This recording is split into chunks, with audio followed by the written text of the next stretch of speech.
तो दोस्तों, Trump tariff के चलते और यूएस और भारत के रिलेशन खराब होने के चलते एक खबर निकल के आती है कि यूनाइटेड नेशन जनरल असेंबली, जिसे यूएस होस्ट कर रहा है, एक इंपॉर्टेंट असेंबली जिसके अंदर ज्यादातर वर्ल्ड लीडर्स जाते ही जाते हैं अनलेस एंड अनटिल कोई बड़ी आफत ना हो, उसमें प्रधानमंत्री मोदी की तरफ से बात आ रही है कि वो नहीं जाएंगे, उनकी जगह पे जाएंगे एस जयशंकर साहब। इसकी डिटेल में चर्चा तो करेंगे ही करेंगे, साथ ही जानेंगे किस प्रकार से ब्रिक्स की मीट जो ब्राजील के लूला जो है यहाँ पे होस्ट कर रहे थे, उसमें भी प्रधानमंत्री क्या स्किप देखने को मिल रहा है। आइए समझने का प्रयास करते हैं और इसकी क्या असर पड़ रहा है चीजों पे, उसको भी जानने का प्रयास करते हैं। नमस्कार साथियों, स्वागत है आप सभी का मेरे चैनल सिर्फ IAS में और मैं प्रसन्ना वर्मा आइए डिटेल से डिस्कस करती हूँ। प्यारे साथियों, अभी कुछ वक्त पहले ही मैंने वीडियो डाली है जिसमें आपको बताया किस प्रकार से यहाँ पे यूएस के प्रेसिडेंट डोनाल्ड ट्रंप ने बढ़िया तरीके से मीडिया कॉन्फ्रेंस के सामने इस बात को बोला कि इंडिया इज आवर फ्रेंड और प्रधानमंत्री मोदी तो हमारे दोस्त हैं, बाकी टैरिफ वेरिफ की बातें हम करेंगे और दुनिया भर की चीजें। उसके पहले हमारी तरफ से ये ब्रिक्स वाली स्टेटमेंट निकल के आए थे। आप देख सकते हैं SCO समिट के हफ्तों के बाद यहाँ पे देखा जा रहा है कि प्रधानमंत्री मोदी स्किप करने वाले हैं ब्राजील के लोला जो होस्ट कर रहे थे इस ब्रिक्स की मीट को। ये क्या वजह है थोड़ा समझिए। देखिए, प्रधानमंत्री मोदी अटेंड नहीं करेंगे वर्चुअली होने वाली इस ब्रिक्स के लीडर की समिट, जिसे शेड्यूल करा गया है 8 सितंबर के लिए और इसे होस्ट करा जा रहा है ब्राजील के द्वारा अंडर प्रेसिडेंट लूला दा सिल्वा की चेयरमैनशिप में। दोस्तों, इसकी जगह पे फिर कौन जाएंगे? इसकी जगह पे जाने की बात है कि हमारे external affairs minister S Jaishankar साहब रिप्रेजेंट करेंगे भारत को इस समिट के अंदर। इस समिट के एजेंडा को समझिएगा तो थोड़ा सा आपको इंपॉर्टेंट चीजें समझ में आएंगी। दोस्तों, समिट का फोकस है कि हम कोऑर्डिनेटेड रिस्पॉन्स करें यूएस के टेरिफ मेजर्स को लेकर। आप जानते हैं कि 50% टेरिफ जैसे भारत झेल रहा है वैसे ही ब्राजील भी झेल रहा है और लूला दा सिल्वा तो पूरी तरीके से ट्रंप को लतिया के बोले कि हम तुमसे क्यों ही बात करेंगे, बात करना होगा तो हम जिनपिंग और प्रधानमंत्री मोदी से करेंगे। वो तो खटाखट जवाब भी देते हैं और ब्रिक्स में सपोर्ट मांगने का भी उनका पूरा प्रयास रहता है। ये यहाँ पे इस समिट में बात है कि इस टैरिफ को लेके या फिर स्ट्रेटजीज की कैसे हम multilateral cooperation in BRICS nation के बीच में बनाएं, इस बारे में डिस्कशन होने के बहुत बढ़िया चांसेस थे। अब यहाँ पे मैटर ही क्यों करता है कि प्रधानमंत्री मोदी यहाँ स्किप कर रहे? देखो, ये डिसीजन निकल के आया है इंडिया की तरफ से अभी चलते हुए ट्रेड टेंशंस के साथ चलने के यूएस के। अभी आपने देखा कि हॉवर्ड जो इनके सब मैंने अच्छे से कवर किया है, उसकी तरफ से बुड्ढे की तरफ से स्टेटमेंट क्या आया था कि भाई देखो, अब ये ना कहना बुढ़ा कह दिया, जवान को जवान कहते हैं, बच्चे को बच्चा कहते हैं, बूढ़े को बूढ़ा कह सकते हैं, है ना। और खास करके इस तरीके के जो इज्जत ना पाने वाले लोग हैं तो भारत मेरा पहले आता है, तो इसलिए प्लीज कोई ज्ञान मत देके जाना, ठीक है। तो हॉवर्ड ने बात बोली कि ब्रिक्स समिट अगर ऐड में जाएगा अगर भारत तो देख लीजिएगा और फिर बहुत दिक्कत होगी। अगर हमारे पास आना है तो ऑब्वियसली बात है कि इसको ब्रिक्स छोड़ना पड़ेगा। इसके अलावा भारत आएगा, झुकेगा 2 महीने बाद और ट्रंप बताएंगे मोदी के साथ क्या करना है। इनकी शब्दों की इतनी बेकार दो कौड़े की बातें थी।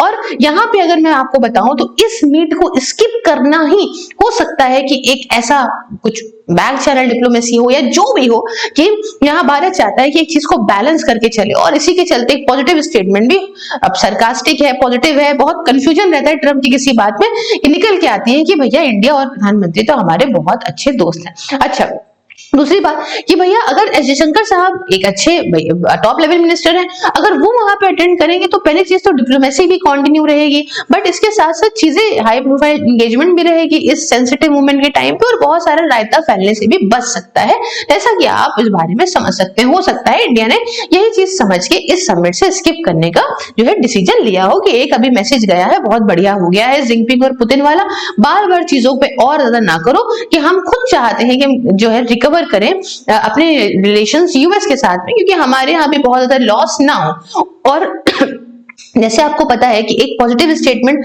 भारत के प्रधानमंत्री मोदी की तरफ से आना इस ट्रंप के रिस्पांस में ये वहां की कंपनीज को भी एक मोटिवेशन देते हैं, कहीं ऐसा ना हो भैया हमारा यहाँ पे जो है वो शुरू हो जाए बॉयकॉट तो बड़ी दिक्कत हो जाएगी। तो मेन क्या कि हम ये समझते हैं कि ब्रिक्स को समिट को स्किप करने का ये कारण हो सकता है।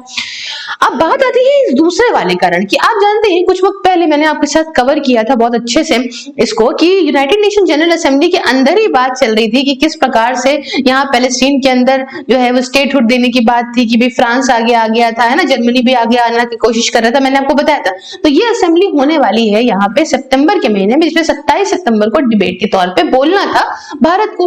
भारत के प्रधानमंत्री की तरफ से बात निकल के आती है 23 से 29 सितंबर तक चलने वाली इस मीटिंग को लेके कि भैया सुनो, नमस्कार, और भैया हम नहीं आ रहे हैं, हमारी जगह पे हमारा एक रेप्लिका कह लो, बहुत मतलब एक टॉप लेवल मिनिस्टर हम भेज दे रहे हैं, वो है एस जयशंकर साहब, एक्सटर्नल अफेयर्स मिनिस्टर। ठीक है, थोड़ा सा यूएन असेंबली के बारे में शेड्यूल देख लीजिए क्या चल रहा था। तो यूनाइटेड नेशन जनरल असेंबली की इंपॉर्टेंट असेंबली है, जिसमें देखा जाता है कि वर्ल्ड के टॉप लीडर्स ज्यादातर शामिल होते हैं अनलेस एंड अनटिल कोई बहुत बड़ी मुसीबत ना आ गई हो। ये 80th सेशन है यूएन जनरल असेंबली का। और जनरल डिबेट्स की बात करें तो 23 से 29 तक चलने वाली डिबेट्स, एक्सपेक्टेड स्पीकर अगर देखें भारत की तरफ से तो अब एस जयशंकर साहब माने जा रहे हैं। शेड्यूल डेट स्पीच की भारत की 27 सितंबर को है। और प्रधानमंत्री के स्टेटस की बात करें तो ये एडजस्ट नहीं करेंगे जनरल डिबेट को इस साल। अब थोड़ा समझिए बात को दोस्तों, ये जो असेंबली है ना, इसके अंदर हर एक देश अपने अल्फाबेटिकल ऑर्डर में बोलता है। तो IJKLMNOP,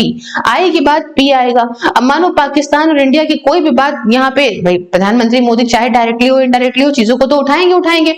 और इस समय जो प्रेम है यहाँ ट्रंप का पाकिस्तान को लेके, जो चिढ़न है इंडिया को लेके, कुछ भी हो सकता है, वो कूद फांद के आने की उसकी आदत है, वो कुछ भी बोले कुछ भी दबाए, जिससे वर्ल्ड लेवल पे कुछ भी हो सकता है। एक इज्जत सम्मान जो चल रहा है उसमें कुछ अभी ठीक होने से पहले पलटी पड़ जाए, ये गेम नहीं चाहिए। क्योंकि हमारे मेन बात क्या है कि भारत की पॉलिटिक्स भी उसी तरह से वर्क करती है। आप समझिए, वहां पे कहना उसका डेड इकोनॉमी, यहाँ ऑपोजिशन लीडर्स बहुत ही प्राउडली कहने लगे कि डेड इकोनॉमी है ना। तो यहाँ की पॉलिटिक्स भी ऐसे वर्क करती है। और जिसको जियो पॉलिटिक्स में इतना ज्यादा ज्ञान नहीं है, वो जनता भी फिर उसी तरीके से उसका भी दिमाग डाइवर्ट होगा। आने में इलेक्शंस भी हैं, तो हर पॉलिटिकल पार्टी अपने हिसाब से भी सोच रही होगी। आइए थोड़ा बैकग्राउंड और कॉन्टेक्स्ट समझने का प्रयास करते हैं दोस्तों। पहले प्रधानमंत्री मोदी जो है उन्होंने लिस्ट करा कि वो बोलेंगे 26 सितंबर को, और मेजर लीडर्स जैसे इजराइल, चाइना, पाकिस्तान, बांग्लादेश के साथ में। अब पाकिस्तान और बांग्लादेश मेजर में मैंने गलती से बोल दिया, सॉरी।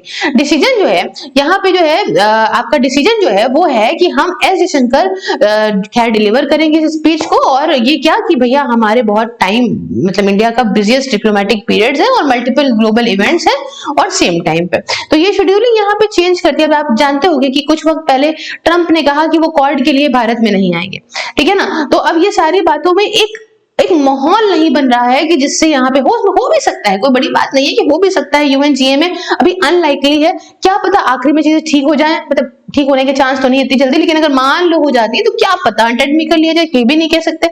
लेकिन अभी फिलहाल के हिसाब से जो चीजें चल रही हैं वो ऐसी चल रही हैं, ठीक है। तो ये पूरी है कहानी जो मैंने आपको यहाँ पे बता दी। बाकी आप भी क्या राय है कि इस मैटर को लेके आप मुझे कमेंट बॉक्स में बता सकते हैं। और दोस्तों ये आप 2000 MCQs का लाइव बैच मैंने लॉन्च किया है, जो कि यूपीपीएससी स्पेसिफिकली है, उसके लिए मात्र 500 रुपए का।